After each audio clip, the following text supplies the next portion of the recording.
গত বছর মাঘ মাস ফাল্গুন মাস ওই 2 মাস আমি কোনো জায়গায় কীর্তন করিনি। মাঘ মাসের 12 তারিখ থেকে ফাল্গুন মাস অবধি আমি কোনো জায়গায় কীর্তন করতে পারিনি। কারণ গত বছর আমার সঙ্গে কিছু দুষ্ট লোক লেগে গিয়েছিল। কিছু দুষ্ট মানুষ, অসৎ লোক, যারা কখনো চায় না যে আমি আপনাদের মতো সাধুগুরু বৈষ্ণবের সম্মুখে দাঁড়িয়ে কীর্তন করি। তাই কিছু লোক আমাকে আমার কণ্ঠের মধ্যে বান মেরেছিল যাতে আমি যেন আর কীর্তন জগতে কোনোদিনে না আসতে পারি। এই জন্য আমি গত বছর আপনাদের এই গ্রামে, এখানে সহ আরো অনেক জায়গায় মাঘ ফাল্গুন মাসে যত প্রোগ্রাম ছিল কোনো জায়গায় যেতে পারিনি। কিন্তু দেখুন, সবার আশীর্বাদে, ভক্তগণের আশীর্বাদে, ভগবানের করুণায় আবার ওই ভক্তর সঙ্গে সাধুর সঙ্গে এসেছি। তো আপনারা আশীর্বাদ করবেন, যতদিন এই কীর্তন জগতে আছি আপনাদের মতো সাধুগুরু বৈষ্ণবের চরণ তলে যেন থাকতে পারি। আর পাশাপাশি আমি আরো ভাগ্যবান যে আমি যার কাছ থেকে কীর্তন শিক্ষা নিয়েছি, আমার কীর্তন শিক্ষা গুরু উনিও আপনাদের জকিগঞ্জের। গ্রামের নাম হচ্ছে মরিচা। আমার কীর্তন শিক্ষা গুরু হচ্ছেন শ্রীযুক্ত মিন্টু চক্রবর্তী। ওনার আশীর্বাদ পেয়েছি বলে আজ অনেক জায়গায় কীর্তন করতে পারছি। তাই আমার গুরুর জন্য আপনারা আশীর্বাদ করবেন, আমার শিক্ষা গুরুর জন্য আশীর্বাদ করবেন, প্রার্থনা করবেন যাতে উনিও যেন ভালো থাকেন, আর আমার জন্য আশীর্বাদ করবেন যাতে সদাই গুরুর প্রতি যেন আমার ভক্তিটা থাকে। কারণ এই জগতে বাবা গুরু হচ্ছেন আদি মূল, গুরু হচ্ছেন আদি মূল। তাহলে গুরুকে মাতা গুরু, পিতা গুরু, গুরু জ্যেষ্ঠ ভাই, আর তাহার চেয়ে অধিক গুরু ভজন সে পাই। আপনি যদি ওই মূল জায়গায় যদি ভুল করেন তাহলে জীবনে কোনো কাজে অগ্রসর হতে পারবেন না। আগে আপনার ওই মূল জায়গাটা ঠিক থাকতে হবে। ওই মূল জায়গা সঠিক রেখে আপনি যা কিছু করেন না কোনো ভালো হবে। তাহলে নাম কি? নাম হচ্ছে যে নাম নিলে জীবের অচৈতন্য দেহে চৈতন্যের উদয় হয়ে যায়, সেটি হচ্ছে মধুমাখা নাম। দেখবেন আমরা যদি দিবানিশি নাম নিই, নামে কিন্তু আমাদের অনীহা আসে না, নামে কিন্তু বিরক্ত আসে না। এটাই হচ্ছে মধুমাখা নাম। যে নাম আমরা এই কলিতে পেয়েছি মা, এই কলিতে যে মধুমাখা নাম আমরা পেয়েছি, এই যে মধুমাখা নাম, যে নামের গুণে মহা মহা পাপী তাপিও উদ্ধার হয়ে যায়। এই নামের এতই গুণ গোমা যে একবার নাম যদি নিতে পারে এক মনে এক চিত্তে, একবার নাম নিলে জীবের যত পাপ করে, মহাপাতকীর সাধ্য নাই জীব যত পাপ করে। তাহলে একবার নাম নিলে যদি জীবের সকল পাপ দূরীভূত হয়ে যায়, তাহলে আজকে থেকে কাজ করবে, সারাদিন পাপ করবেন, আর ঘুমানোর পূর্বে একবার নাম নিয়ে নিবে। হইব নি গোমা? হবে না। নামটা নিতে হবে মা নির অপরাধে, অপরাধ শূন্য হয়ে নাম নিতে হবে। যখন আপনি অপরাধ শূন্য হয়ে নাম নেবেন, নামে আপনার রুচি হবে। নামে যখন রুচি হবে নামে প্রেম হবে। নামে যখন প্রেম হবে গোবিন্দের প্রতি আপনার মতি হবে। আর যখন গোবিন্দের প্রতি মতি হবে মা, তখনই তো গোবিন্দের কৃপা আপনার উপর হবে। কিন্তু দেখুন ওই জিনিসটা তো একবারে সহজ, কিন্তু জানি অন্য যুগে কিন্তু এত সহজ ছিল না মা। যাগযজ্ঞ যত ছিল সত্য ত্রেতা দাপরে, আর কলির যুগে হরির নামে মহা মহা পাপীগণ উদ্ধারে। সত্য যুগে, ত্রেতা যুগে, দাপর যুগে, ওই 3 যুগে সাধনা করে যজ্ঞ করে গোবিন্দকে লাভ করা হতো। কিন্তু কলিতে এসে মহাপ্রভু বললেন, এই কলিহত জীব তো অল্প আয়ু, অল্প বিদ্যা, অন্নগত প্রাণ, কণিকের সময় নিয়েই কলিহত জীব এই জগতে আসে। ওই সময়ের ভেতরে যাগযজ্ঞ করে ভগবানকে লাভ করতে পারবেন। তাই এই কলিতে কলির জীবকে উদ্ধার করতে হলে মধুমাখা নাম দিয়ে, নামের সঙ্গে প্রেম দিয়ে এই কলিহত জীবকে উদ্ধার করতে হবে। এই জন্য কীর্তনে আসলে মা শুধু নাম দিলেই হবে, নামের সঙ্গে প্রেমও দিতে হবে। নাম যখন যারা নামটা বিলিয়ে দিবে, ওই নামটা এমন ভাবে বিলিয়ে দিতে হবে যাতে সেই মধুর নামটা শোনা মাত্র সবাই বদন ভরে নেয়।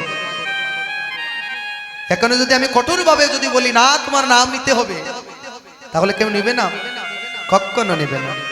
তাহলে নাম বিনয় করে করজোড়ে বলতে হবে, ভাই একবার তুমি বলো হরি, বদন ভরে একবার হরি বলো। যদি তুমি বদন ভরে হরি বল বলতে পারো, যেদিন তোমার এই দেহ থেকে প্রাণ চলে যাবে, মামা এই যে জগতে আমরা এসেছি, এই যে অনেকে আমরা এই দেহ নিয়ে যে এসেছি মা, এখানে আপনারা যারা আছেন, গোবিন্দ যে আমাদেরকে এই জগতে পাঠিয়ে দিয়েছেন, দুইটা নয়ন দিয়েছেন গোবিন্দ দর্শন করবার জন্য, দুইটা হস্ত দিয়েছেন গোবিন্দ চরণ সেবা করবার জন্য, চরণে দিয়েছেন বিভিন্ন তীর্থ ভ্রমণ করবার জন্য, দুটি হস্ত দিয়েছেন গোবিন্দ চরণ সেবা করবার জন্য। তাহলে গোবিন্দ আমাকে এত কিছু দিয়েছেন, আমি গোবিন্দকে কি দিয়েছি? আমি গোবিন্দকে দিলাম কি? এখন আমি কি মনে করি জানেন, এই যে মা দেহের ভেতরে যে আত্মা আছে, এই আত্মাটার আহার কি জানেন? আত্মার আহার হচ্ছে মধুমাখা নাম। কেউ যদি কখনো বলে যে আমার মন চাইছে, আমার আত্মা চাইছে, আমি ওই জিনিসটা আহার করব, ওইটা আত্মার খাবার নয়, ওইটা হচ্ছে দেহের আহার। ওই দেহের আহারগুলা যতদিন পর্যন্ত এই দেহ সুস্থ সবল থাকবে, আপনি বিভিন্ন রং তামাশা করতে পারবেন, ভালো ভালো খাবার খেতে পারবেন। যেদিন ওই দেহে আগের মতো আর বলে থাকবে না, সেদিন আহার করতে চাইলেও আহার করতে পারবেন না। কিন্তু আপনার যে দেহের মধ্যে যে আত্মাটা যে উপবাস আছে, সেই আত্মার খাবার আপনি কি দিচ্ছেন? সেই আত্মার খাবারটা হচ্ছে মধুমাখা নাম। ওই মধুমাখা নাম যদি বদন ভরে নিতে পারে, এই যেখানে বসে আছেন সবাই, এখানে বসে যারা এক মনে কীর্তন আস্বাদন করে, শাস্ত্রে বলছে অদ্যাবধি নিত্য লীলা করে গৌর রায়, আর কোন ভাগ্যবানে তার শ্রীবাস সঙ্গনে দেখিবারে উপায়। এই শ্রীবাস সঙ্গনে গোমা অনেকের গোবিন্দ দর্শনও হয়ে যায়, তো যার দেখার মতো নয়ন আছে সেই দেখতে পায়। কিন্তু যার দেখার মতো নয়ন নেই, সে কখনো গোবিন্দের রূপটাও দর্শন করতে পারে না। তো দেখার মতো নয়ন নেই কেন? কারণ এই যে আমরা ঘোর অন্ধকারে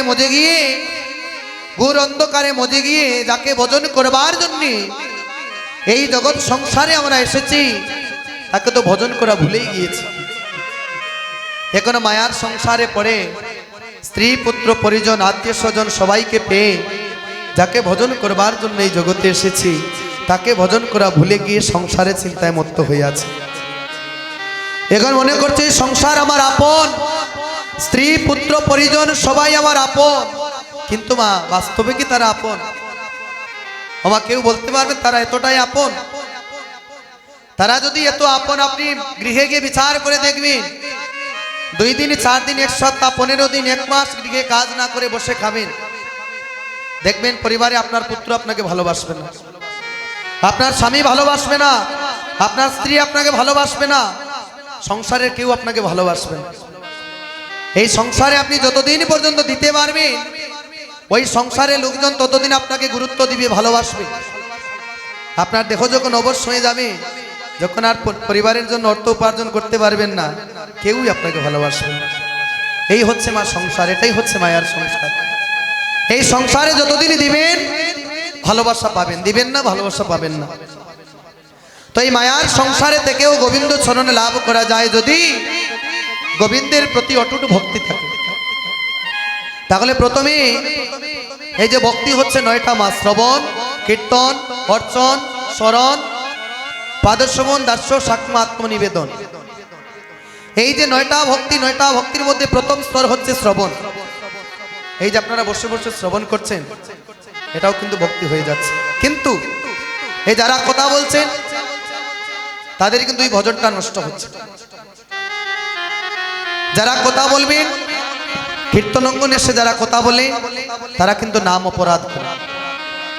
এখানে এসেছেন মা ভালোর জন্য, যাতে গোবিন্দের কৃপা লাভ করতে পারে।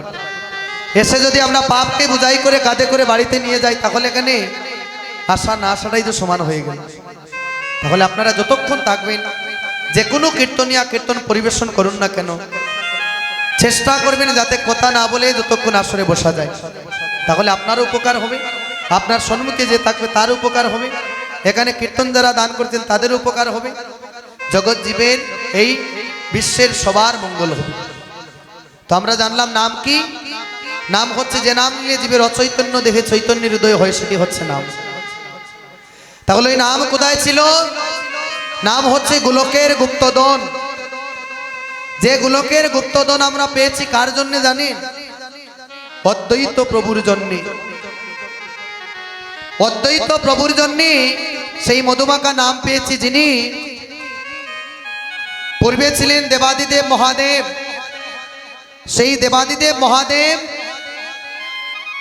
অদ্বৈত প্রভু হয়ে এসেছেন কলিতে।